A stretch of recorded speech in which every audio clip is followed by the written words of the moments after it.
Bonsoir à toutes et à tous, chronique numéro 127.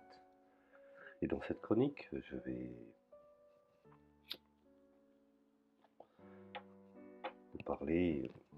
d'un phénomène de plus en plus, je dirais, banal, mais qui tient lieu de réalité, et dont, ma foi, on ignore les conséquences que cela pourra avoir à long terme sur les futures générations. Et comme illustre mon mur d'image, je dirais la haine dans les réseaux sociaux, ce qu'on peut appeler la négation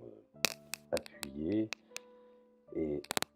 indiscutable de la part de ceux qui s'en font, je dirais,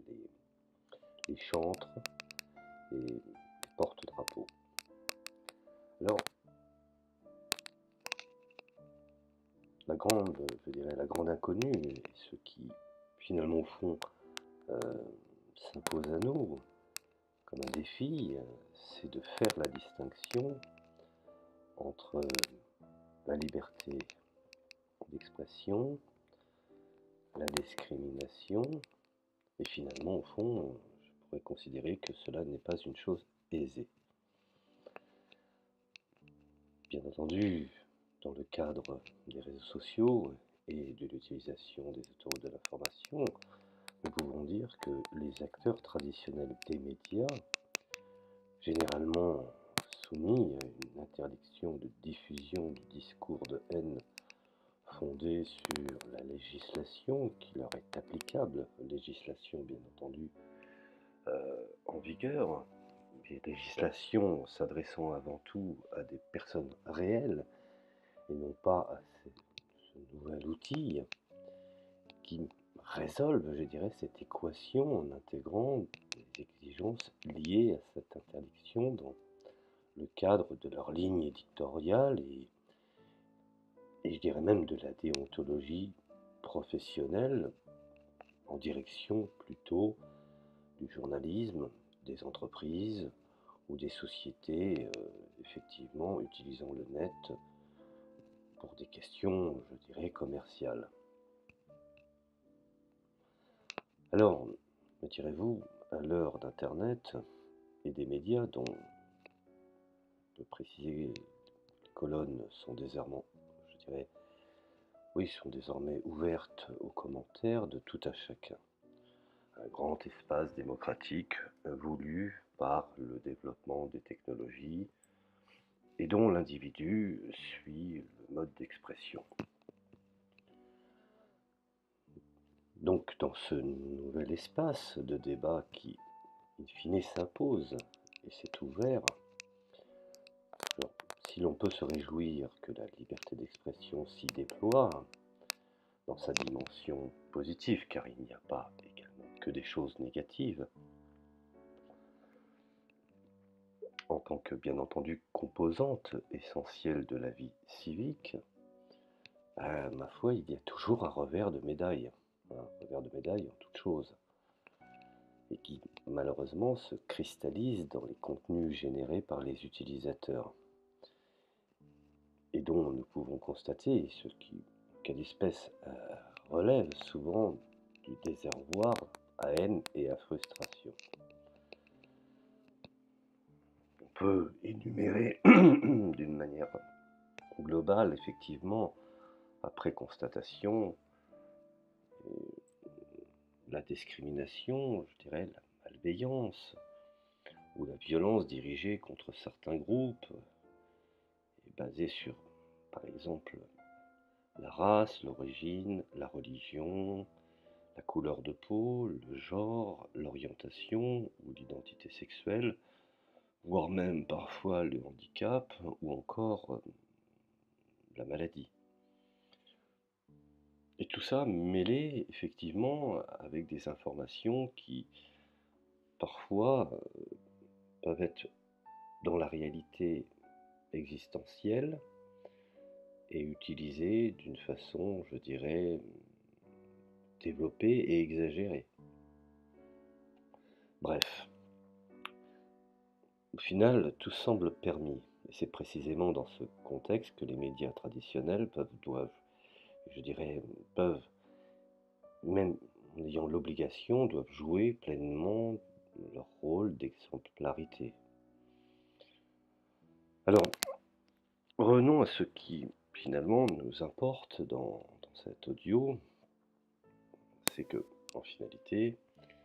face à ce que nous appelons plus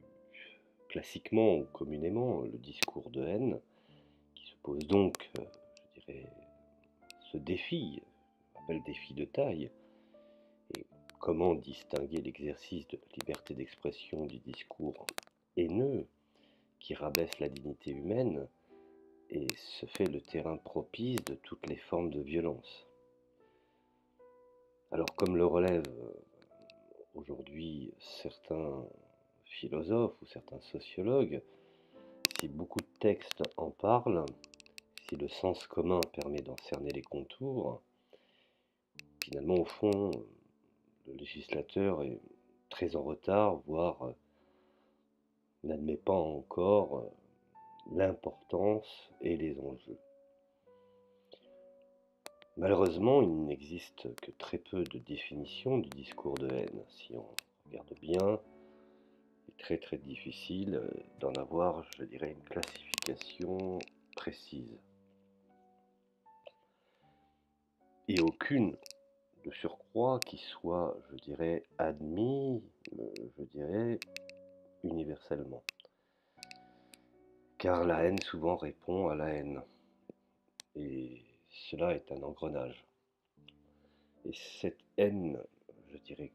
commune, est une forme d'agression et d'arme ou d'outil que peut utiliser également l'agressé. Alors, c'est finalement au fond là que réside toute la pertinence de la démarche, et dont effectivement il y a, je dirais, dans ce discours de haine que je viens d'expliquer, souvent malheureusement, de tout à chacun, une interprétation dans l'identification du discours de haine. Alors, comment opposer au discours de haine des valeurs, je dirais, fondées dans nos sociétés démocratiques, qui malheureusement, ces valeurs reculent de plus en plus chaque jour, pour des raisons éparses, que je ne nommerai pas, que tout le monde connaît. Bien entendu, la tolérance dont certains justifient quelle est finalement la justification du lâche, la paix sociale, est une forme également, pour certains, je dirais, d'acceptation de l'échec face à un pouvoir sans partage. La non-discrimination face effectivement à ceux qui sont discriminés et qui par leur tradition, leur conception, discriminent l'autre.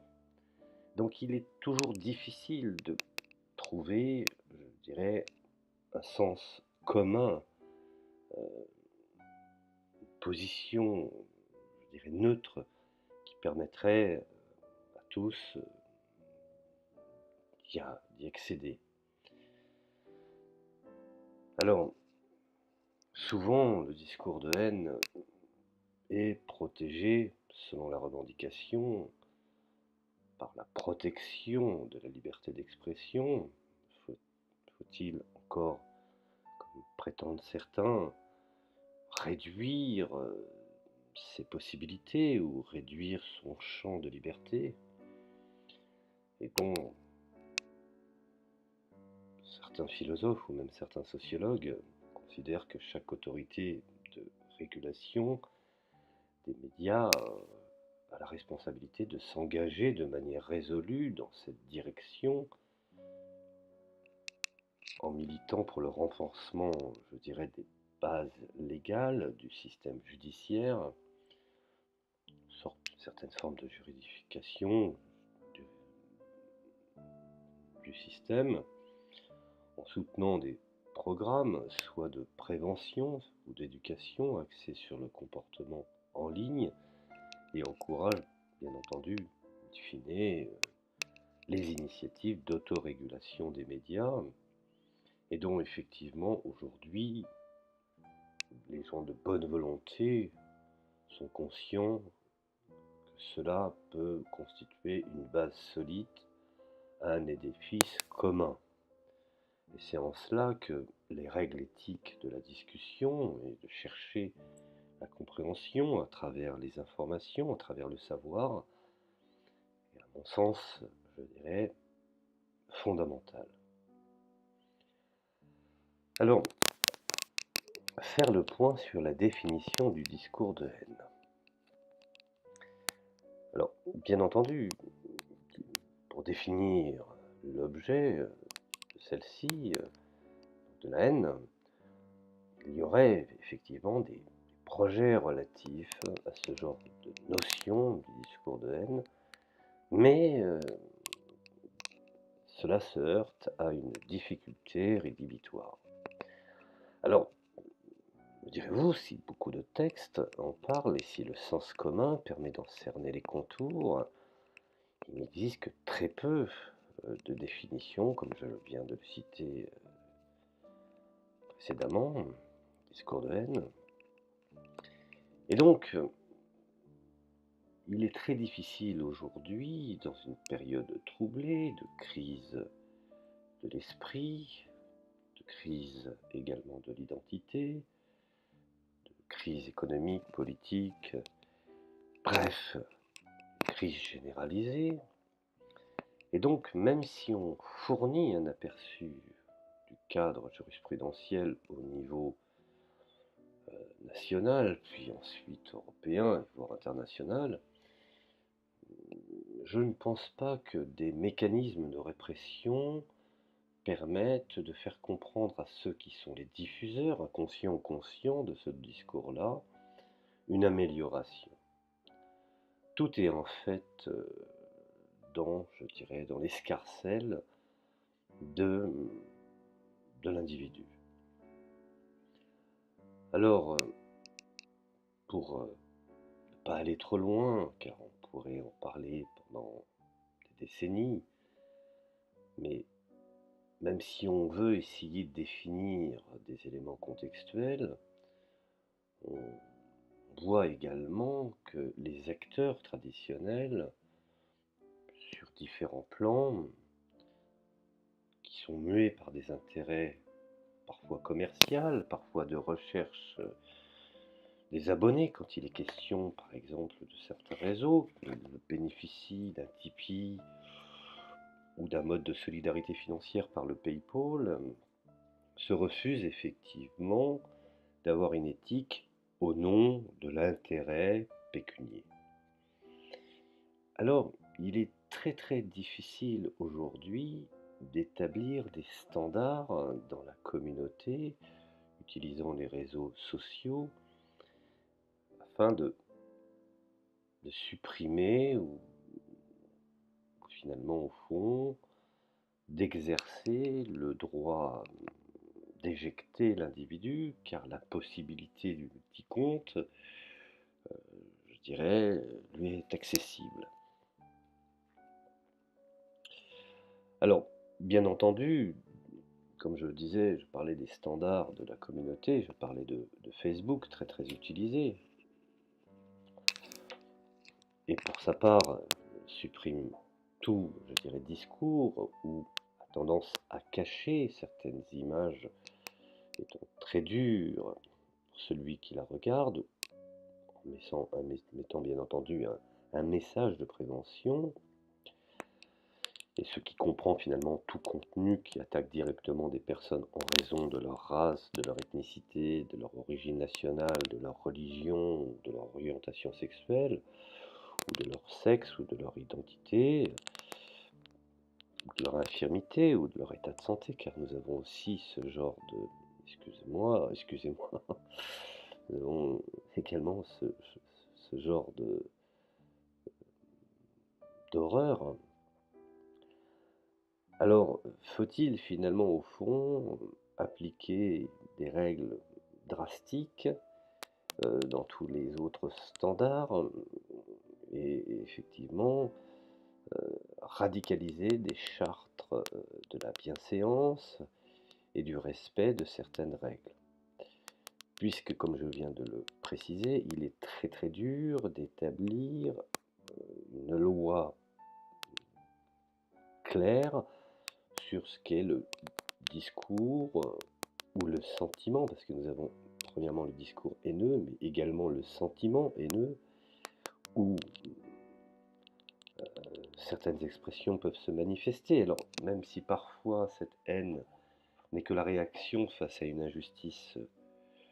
commise, faut-il encore la laisser donner le droit de citer ou de s'exprimer? Alors, comme je disais, comment faire en sorte que les membres des différentes communautés peuvent signaler ce contenu sans faire défaut à la liberté d'expression, ou les gens qui peuvent utiliser par exemple Facebook pour discuter de certaines idées ou d'institutions, je dirais, ou pratiques, où de telles discussions peuvent promouvoir par exemple le débat et une meilleure compréhension, où les utilisateurs partagent parfois du contenu contenant les propos haineux d'une personne à des fins de sensibilisation sans pour autant être classé S par un robot qui confond mise en place sans faire l'apologie d'un discours haineux afin d'étayer les critiques de ce discours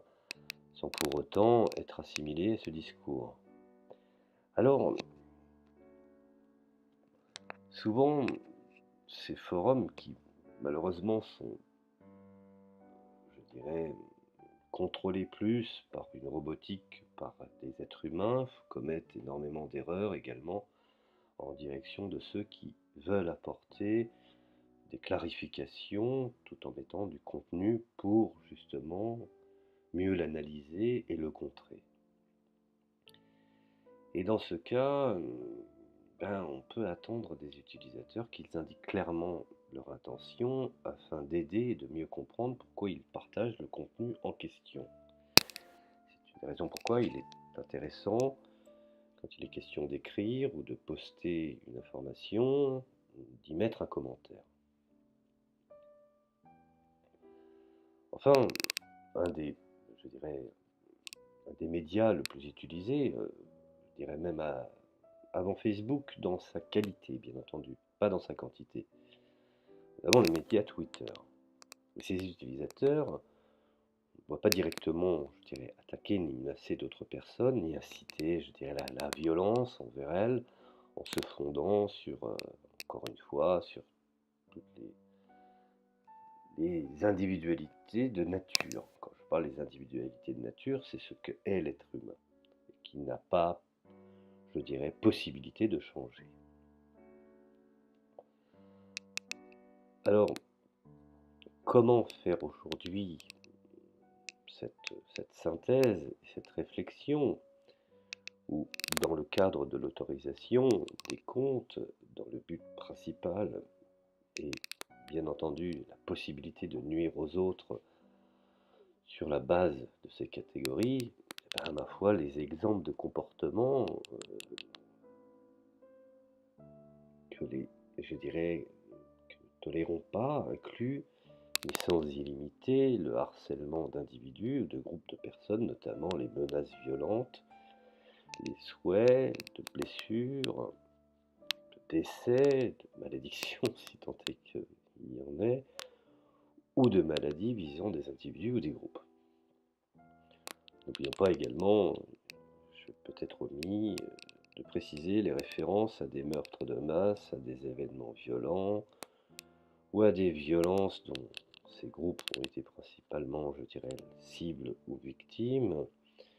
et les comportements incitant à la peur d'un groupe protégé, j'en passe des vertes et des pas mûres, telles que les insultes, qualificatifs et clichés, je dirais, qu'ils soient racistes, sexistes, répétés, ou sans consentement de la part de la personne visée, ou tout autre contenu, je dirais, dégradant pour la personne humaine. Alors, effectivement, il est toujours difficile de pouvoir adapter un contenu qui s'adressait effectivement à la personne physique, tels que les articles de loi, les conventions pour la prévention et la répression du crime de génocide établis en 1948, ou dont les articles furent éloquents et qui, ma foi, sont toujours en vigueur, les conventions dont nombre de pays souscrivent, dont les conventions internationales sur l'élimination de toute forme de discrimination. Effectivement, comment faire en sorte de ne pas non plus interdire euh, certains éléments de l'histoire qui aujourd'hui, par ignorance ou par volonté pardon, consciente ou inconsciente, de réformer ce qui peut gêner de ce que l'histoire a établi comme étant réalité.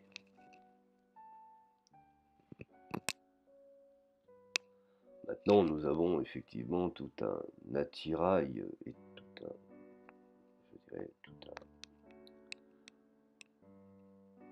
panel d'outils juridiques établis par une multitude, je dirais, de structures permettant, encore une fois, puisque nous passons, c'est une réalité, nous passons du virtuel au réel, donc nous passons de la sanction sur les réseaux sociaux à la réalité du tribunal, donc la réalité physique. Donc je vois bien que aujourd'hui le législateur n'a absolument pas prévu un mode répondant à la virtualité. Il en est toujours de même à la réponse, je dirais, physique et réelle. Donc il serait bien de pouvoir penser autrement, et à partir des médias, qui sont aujourd'hui des médias de la toile, qui auraient leur propre, je dirais, leur propre structure, avant d'en arriver effectivement au tribunal physique. Alors, bien entendu, je considère que il y a également une psychopathologie du virtuel qui n'est pas une invention, je dirais, ou une vue de l'esprit, car il y a des objectifs et je pense que les menaces physiques dans la réalité ont autant de dégâts que les menaces virtuelles. Et là j'en viens justement au harcèlement virtuel qui touche particulièrement, nous l'avons constaté avec stupeur, premièrement les adolescents, puisque ce sont ceux qui sont le plus sur des réseaux sociaux. Nous avons des chiffres qui sont établis par la CNIL, où effectivement on considère que 12%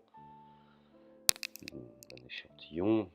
de ces mêmes adolescents disent avoir été victimes, et dont effectivement les recherches actuelles interrogent les enjeux psychopathogènes de ce qu'on appelle du cyberbullying, qui sont des facteurs de risque, mais peu de recherches analysent, je dirais, l'aspect processuel de ce phénomène, et qui, je dirais, se caractérise, qui même identifie le harcèlement virtuel du harcèlement traditionnel. Alors, bien sûr, beaucoup de gens planchent, des spécialistes de la santé, des spécialistes également de l'université, sur des méthodes qui feindraient à s'appuyer à la fois sur des travaux, mais également sur des définitions existantes sur le harcèlement virtuel et sur l'observation clinique et sur ce que j'appelle la métapsychologie ou la psychanalytique. Et donc, effectivement, le résultat serait que le harcèlement virtuel se distingue du harcèlement classique selon deux critères. Premièrement, l'anonymat et le renversement du privé en public. C'est également, je dirais, un effet des caractéristiques du web 2.0, à savoir, je dirais, la diffusion immédiate de contenu au sein de l'espace groupal virtuel dans lequel, allez, n'ayons pas peur de le dire, l'interactivité est ma foi très forte.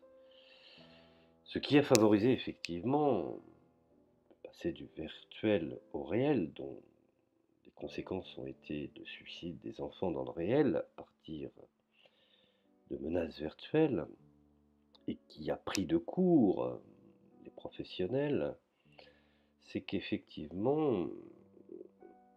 les parents, donc les générations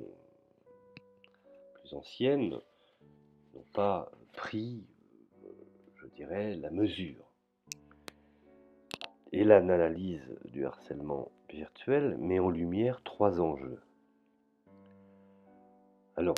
premièrement, l'altérité virale. La groupalité, deuxièmement, la groupalité virtuelle et la désinhibition toxique qui est liée à l'écran. Et donc, effectivement, encore dans les années 90, il était possible de réglementer l'écran par rapport aux jeux vidéo et dont les parents avaient encore la main sur, je dirais, sur le petit écran, permettant à la console d'être active. Puis après, l'arrivée de l'ordinateur à la maison. La démocratisation de l'informatique a fait que tout ordinateur est rentré dans chaque foyer. Là encore une fois, il était facile également de réglementer. Mais avec la démocratisation du GSM, plus précisément appelé téléphone portable, téléphone portable de plus en plus avancé, permettant d'être un mini d'ordinateur, tels que les iPhones ou les Samsung ou les Huawei, qui aujourd'hui n'ont plus à rougir des ordinateurs portables ou des unités centrales de papa. Aujourd'hui, tout peut se passer à partir d'une application et dont les parents ont très peu de contrôle. Pire encore, certains parents y voient dans le téléphone un moyen chez l'enfant de rester dans un coin et finalement de ne pas être à droite et à gauche. Or, le problème, c'est qu'effectivement, l'enfant est dans un coin, mais notons qu'il contacte avec le monde. Donc, il est à la fois statique et en même temps, il voyage. Alors, il voyage par des outils virtuels, mais dont les individus qui sont derrière et qui communiquent sont réels. Et finalement, au fond, cela pose problème sur les contrôles. Les contrôles font qu'effectivement, même l'entrée du téléphone portable chez les jeunes générations, dans l'interclasse, dans les écoles, bien entendu, cela est interdit dans les classes, mais pas dans les interclasses, et encore moins dans les cours de récréation, font que finalement, au fond, tout cela, ce qu'on appelle la virtualisation, actualisation, qui rend actuel le harcèlement virtuel, et c'est par ce harcèlement scolaire que toutes les sphères de la vie du sujet harcelé sont donc touchées. Bref, je ferai une conclusion là-dessus, puisque finalement, au fond, je suis parti de la problématique de la liberté d'expression, de la négation, pour arriver finalement à la haine, et de la haine la plus importante, cette haine qui se propage dans les jeunes générations qui constitueront effectivement les futurs, je dirais, les futurs dirigeants et les futurs citoyens de différentes sociétés. Et donc, ce problème doit être, je dirais, prioritaire, il doit être même le premier problème à traiter, puisque les autres adultes sont soit finalement perdus, ou ont les capacités peut-être pour certains de pouvoir se défendre, mais dont les jeunes générations, eux, plongées dans un univers où ils ont ouvert les yeux avec les nouvelles technologies, je pense que ces nouvelles technologies diffusées et définies par des adultes doivent en réfléchir des conséquences. Et donc un réseau social peut devenir un lieu de transgression, d'agressivité, voire de perversion, en se transformant en une arme de destruction d'un individu. Et ce qu'on appelle le cyberbullying, qui donne à penser une sorte de, je dirais, de psychopathologie du virtuel quotidien, il se constitue comme je dirais, une expérience traumatique plongeant, in fine, l'adolescent dans un vacillement identitaire. Et surtout dans un impossible deuil mélancolique.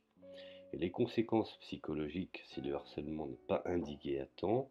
sont alors catastrophiques. Aujourd'hui, on en voit petit à petit certains effets, mais dans quelques générations. Que donnera ce résultat? Voilà, c'était une petite réflexion. Je n'ai pas prétention à apporter de solution, mais simplement à s'interroger et à réfléchir d'une façon réelle et sérieuse et consciente de ce que l'engouement, l'hystérie positive de toutes ces technologies, quelle est sa face obscure pour les jeunes générations et pour le monde, et plus précisément, bien entendu, dans la réalité pour notre pays, de ce que cela peut nous, je dirais, amener et dans quel terrain nous allons être conduits. Je vous remercie de m'avoir écouté et je vous dis à la prochaine chronique.